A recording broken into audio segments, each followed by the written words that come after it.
Tayo na sa Antipolo. Ngayong nadagdagan pa ang mga dahilan para dumayo sa lungsod. Opisyal na kasi ang pagiging international shrine ng Antipolo Cathedral na unang international shrine sa Southeast Asia. Saksi si Jamie Santos. Magandang city view, malamig na panahon, masarap magmuni-muni. Dito yan sa Sumulong Highway, Antipolo City. Yung ambience po kasi, sample na po yan yung city lights. Maganda yung view, sulit yung ahon, sulit yung pagod, nakawala. Yung view. So yun, and we heard na masarap yung coffee dito. Kape ba?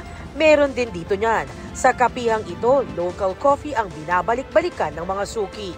Natutuwa kami ngayon kasi maraming mga Pilipino na nagsusupport sa local coffee natin.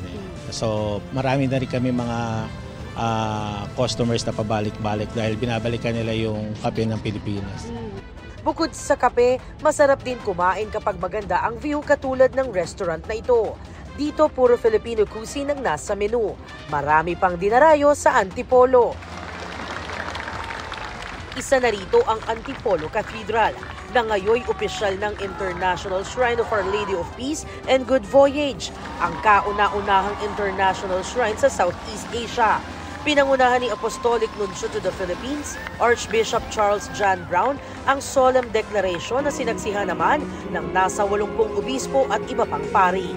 Gayun din ni na First Lady Liza Araneta Marcos at mga lokal na opisyal ng Antipolo at probinsya ng Rizal. Para sa GMA Integrated News, Jamie Santos ang inyong saksi.